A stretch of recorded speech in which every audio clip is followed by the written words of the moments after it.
नमस्कार दोस्तों, हमारे चैनल पे स्वागत है। दोस्तों आज की वीडियो जो है, आप थोड़ा सा वीडियो देख लीजिए। टारगेट यही है कि मैं अगली बार पूजनी महाराज जी को लेके आऊँ तो एयरपोर्ट चालू करवा दूँ और एयरपोर्ट से जो है कनेक्टिविटी दिल्ली की, मुंबई की, कलकत्ता की, हर जगह की हो जाए, ताकि जो एयरपोर्ट बन रहा है वो उसकी सुविधा आजमगढ़ के लोगों को मिलना शुरू हो जाए। तो इस पे मैं बहुत जल्दी, मुझे लगता है 1-8 महीने के अंदर ही मैं महाराज जी को लेके आऊँगा और इसको शुरुआत कराऊंगा। देख लें वीडियो में देखने के बाद आप लोग को, जब से सांसद महोदय दिनेश लाल यादव जब से बने हैं ये सांसद आजमगढ़ के, तब से कुछ नया नहीं हो रहा है।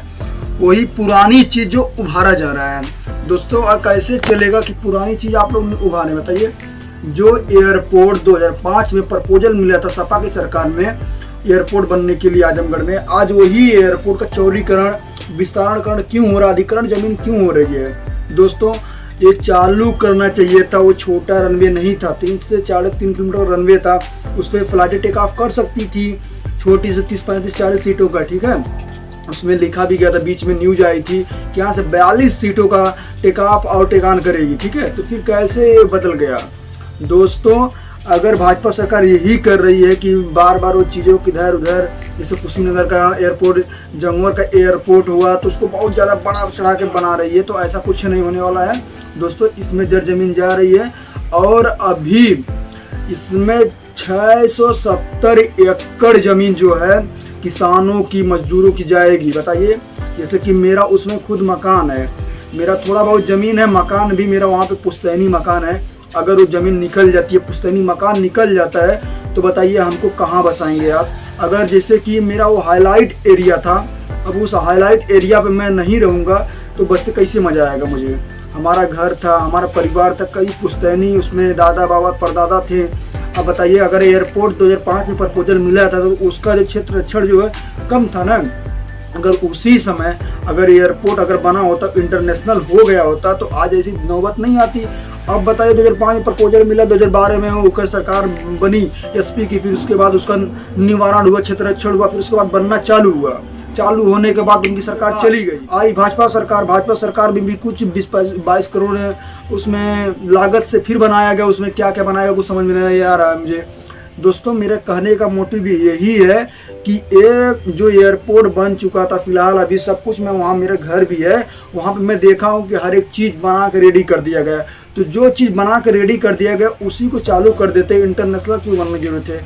आजमगढ़ बहुत बड़ा क्षेत्र तो है नहीं। आजमगढ़ में आप लोग को जितना बड़ा एयरपोर्ट पहले था उतने बड़ा एयरपोर्ट रहता तो क्या दिक्कत हो जाती थी? हाँ, मैं मान रहा हूँ कि इंटरनेशनल हो जाएगा तो हमारा विकास बनेगा आजमगढ़ का। दोस्तों अगर विकास के लिए आप लोग को पहले ही निवारण देना चाहिए ना। अब ऐसे थोड़ी है कि आप लोग जैसे जब चाहेंगे सरकार में आप लोग तो कुछ भी कर देंगे। वो तो दिनेश लाल यादव जी दिखा देंगे कि आपका जो आजमगढ़ में इंटरनेशनल एयरपोर्ट बन रहा है वो कब बनेगा, कब नहीं बनेगा, इसका भी सवाल उठता है ना। अब जैसे कि अब जो एयरपोर्ट साल 2005 में पारित किया गया, प्रपोजल लिया गया था, उसका लिफाफा बन के रेडी हुआ था कि हाँ आजमगढ़ में एक एयरपोर्ट चाहिए।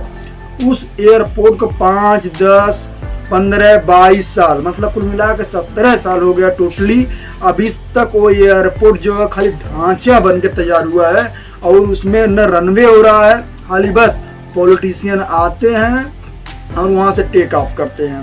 यही होता है अराइव और डिपार्चर, बाकी कुछ नहीं होता है। दोस्तों मेरे कहने का मतलब यही है कि जो वहाँ से सांसद महोदय जी उठे हुए हैं तो उनको चाहिए कि जो एयरपोर्ट बना हुआ है उसी एयरपोर्ट को चालू करवा दे। बहुत बड़ी उनकी विनती है दोस्तों, उसका निवारण और विस्तार पर नहीं करने की जरूरत है।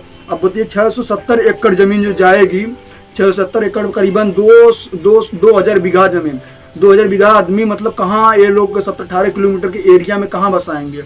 जैसे वो सोच रहे थे कि आज के दौर में कि जो इस समय प्रेजेंट टाइम में सोच रहे हैं कि हाँ एयरपोर्ट के सामने हमारी ज़मीन है तो हमारा 2-4 पैसे की और रूम बनवा लेंगे तो काम धाम होगा, और हमारा जो हाईलाइट एरिया है, फिर उसके बाद आप लोग ऐसे कर रहे हैं तो कैसे होगा? देखिए हमारे व्यूअर में भी दिखाई दे रहा है कि आजमगढ़ में एयरपोर्ट कब खुलेगा। कुछ लोग तो उत्सुक हैं कि एयरपोर्ट इंटरनेशनल हो रहा है, कुछ लोग तो ये दिक्कत में है कि एयरपोर्ट इंटरनेशनल क्यों होगा। जैसे कि मैं बता देना चाहता हूँ कि मेरा एक ज़मीन वहाँ पे है, तो मेरा जब अब वहाँ इतना अच्छी जगह ज़मीन मेरी थी, अगर वो निकल जाएगी तो दोस्तों बताएं, हम लोग फ्रंट पे थे, वैसे हम लोग लास्ट में चले जाएंगे, तो ये चीज़ गलत है।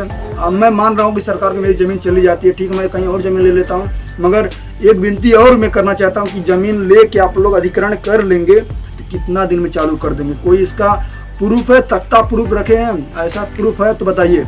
मुझे तो मालूम है कि आप लोगों को कोई प्रूफ नहीं है। भाजपा सरकार सब झूठी सरकारें रहती हैं, बस जो एजेंडा कर दिया गया बस हो गया।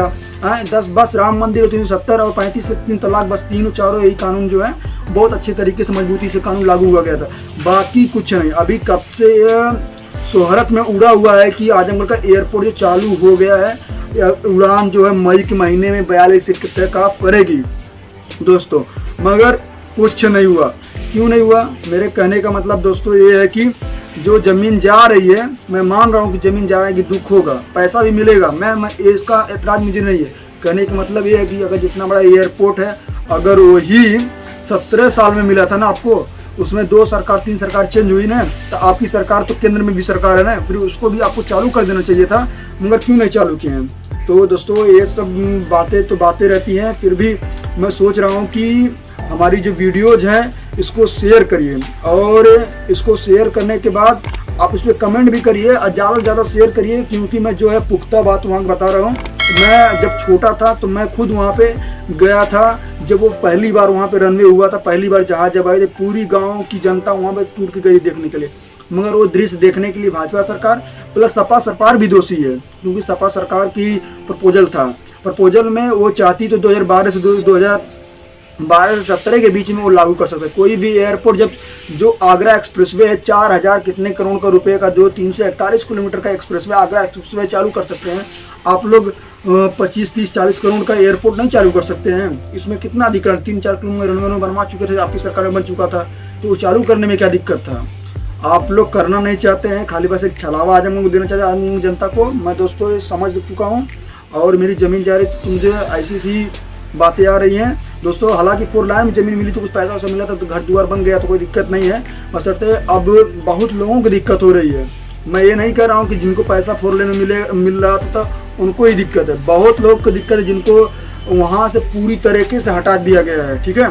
तो मैं सोच रहा हूँ कि इसमें जो है राजीव जिंदल जी जो वहाँ के उप SDM जी हैं, वो भी गांव-गांव जा रहे हैं। हमारे गांव में भी इसका जो है पंचायती हो रहा है, बड़े बड़े अफसर आ रहे हैं कि समझा रहे हैं कि नहीं ऐसा कुछ नहीं, आप लोग को अच्छी मुआवजा दिया जाएगा, ज़मीन दिया जाएगा। हमको मुआवजा ज़मीन नहीं चाहिए, ठीक है। पैसा जो आता है ना तो वो साला खत्म हो जाता है, गिनती की चीज़। अचल संपत्ति हमारी जर ज़मीन जो है वो ख़त्म हो जाएगी, तो फिर हम लोग कहाँ जाएंगे दोस्तों। इसीलिए वीडियो को शेयर करिए। और दोस्तों मैं चाह रहा हूँ जहाँ भी कोई भी अटेम्प्ट हो जो भी एयरपोर्ट से, तो आप लोग वहाँ पे भारी संख्या में जाइए और वहाँ पे एक ही अवरोध डालिए कि ये चीज़ कहाँ थी, किस कानून में लिखा गया है कि आप लोग उसको चालू करने के बजाय उसको और बढ़ाना चाहते हैं, और चालू करना नहीं चाहते हैं, फिर भी खाली बस उसी में लगाए हुए हैं, लीपापोती कर रहे हैं। जब एयरपोर्ट सारा आपका जो है गृह कक्ष हुआ चालू हो चुका था, पैसेंजर हॉल बन चुका है, रनवे आपका रेडी हो गया है, हर एक चीज़ रेडी होगा, तो उसको चालू करने के बजाय आप लोग अधिग्रहण ज़मीन करेंगे। फिर वो भी दो टारगेट में, एक बार 310 एकड़ का ज़मीन का अधिग्रहण करेंगे पहला चरण में, दूसरा चरण में आप लोग 370 एकड़ का ज़मीन का अधिग्रहण करेंगे। बताइए उसमें 7 गांव जो है किचनपट्टी, गदनपुर, मंदुरी, बलदेव, कंदरापुर, सौरा, मधुबन, ये सारे गांव जो हैं पूरा निस्ता नाबूद खत्म हो जाएंगे। बताइए इनका नाम कहाँ जोड़ा जाएगा? कहीं जोड़ा जाएगा? कहीं नहीं। वो साला एयरपोर्ट में जो मंदुरी एयरपोर्ट जो सारा 22, 17 साल 18 साल से रुका हुआ है, उसी के अंतर्गत ये नाम आ जाएंगे। तो मैं जो अफवाह नहीं है, ये हकीकत है कि एयरपोर्ट बड़ा होने वाला है। तो मेरा दोस्तों यही मानना है कि एयरपोर्ट चौड़ीकरण हो रहा है तो पहले क्यों नहीं हुआ? 17 साल लग गए उसको चौड़ीकरण करने में, और कहीं की ज़मीन नहीं है, और कुछ बनवा दीजिएगा। बहुत सारी ज़मीनें जो हैं फैक्ट्री लाइन डाल दीजिएगा। वहाँ पे स्टील प्लांट आया हुआ था, उसको भी हटा के आप लोग गोरखपुर में चले गए। दोस्तों ऐसे कैसे चलेगा? जो चीज़ साला यहाँ पे बनाया गया 17-18 साल से उसको खेला जा रहा है, तो उसको क्यों, उसको बड़ा कर देना चाहिए ना, उसको चालू कर देना चाहिए। चालू करने के बाद अगर आदमी की आवश्यकता होती तो उसको बढ़ाया जाता, उसको चालू भी नहीं किया गया, अब बढ़ाने की बात कर रहे हैं। अगर जैसे कि कोई भी होता है, छोटा घर होता है, जब उसमें आदमी ज़्यादा हो जाते हैं तो आदमी को सोचना पड़ता है कि इसको बड़ा कर दिया। उसी तरह इसको चालू किया गया होता है। उसके बाद पैसेंजर की भरमार लगती, इसको समझ में आता कि हाँ बाइक साइक हुआ, गाड़ी मोटर वाहन और पार्किंग एरियाज कम है, तो उसके बाद इसको क्षेत्र को बढ़ाया जाता है। अब ऑटोमेटिक आप पहले ही सोच के रख ले रहे हैं, तो सोचा हुआ प्रपोजल आपको 2005 का था, तो उसके बाद क्यों ऐसा नहीं हुआ। तो मेरा यही मानना है कि जो ये भाजपा सरकार कर रही है गलत कर रही है। जो दिनेश लाल यादव जी, अगर आम जनता आपको चुनी है तो पहले आजमगढ़ का एयरपोर्ट चालू करिए, और उसके बाद अगर यहाँ पे ज़्यादा पैसेंजर की मात्रा होती है, यहाँ पे टेक ऑफ डिपार्चर की ज़्यादा संख्या होती है, तो आप लोग इसको बड़ा अधिग्रहण करेंगे, इसका डबल ज़मीन मांगेंगे तो डबल ज़मीन मिलेगी। मगर दोस्तों मेरा यही मोटिव है कि इसको आगे पहले चालू करिए, फिर उसके बाद अगर यहाँ पे गर्दी होती है, यहाँ पे पैसेंजरों की गर्दी होती है, उसके बाद आप लोग इसको चौड़ीकरण करेंगे तो किसी गांव में ज़मीन आपकी जाएगी तो उसमें दिक्कत नहीं होगी। सरकार की सारी ज़मीन है। मगर पहली बात यहाँ की 17 साल से वो रुका हुआ एयरपोर्ट था, हालांकि 2012 से शुरू हुआ जब अपनी सरकार का है, तो इसके चालू करवाने के बाद जब हरी झंडी मिल जाती है तो पैसेंजर अगर उसमें ज़्यादा आते हैं और टेक ऑफ फ्लाइटें ज़्यादा होती हैं तो आप लोग उसको बढ़ाने की कृपा कर सकते हैं। उससे पहले आप न करिए, क्योंकि ऐसा करने से कई लोग उजड़ जाएंगे और आपका एयरपोर्ट भी नहीं चालू होगा।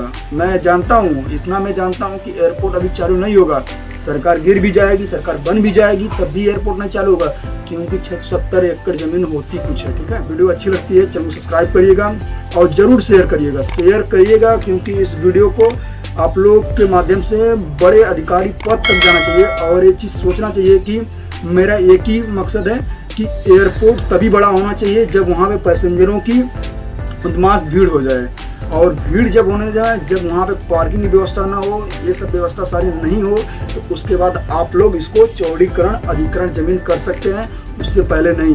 क्योंकि ये 2012 में जब सपा सरकार आई थी तो उसके बाद ये बनना चालू हुआ था, तो बन के कुछ रेडी हो गया, तो थोड़ा बहुत जो था भाजपा सरकार रेडी करवा दी, फिर उसको भाजपा सरकार में रेडी करवा दे, और इनका जो है उद्घाटनकर्ता जो है माननीय योगी जी प्लस माननीय दिनेश लाल यादव सांसद महोदय जी हो जाएं और इसको चालू करवा दे, यही आपसे हमारा निवेदन है। फिर उसके बाद अगर भीड़ भाड़ होती है तो उसको बड़ा करे। बस मिलते हैं वीडियो। जय हिंद जय भारत, और इसको शेयर जरूर करिएगा। ठीक है, शेयर करिएगा तभी मज़ा आएगा।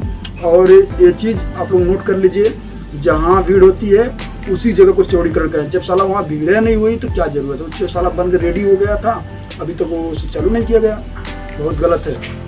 शेयर करिए।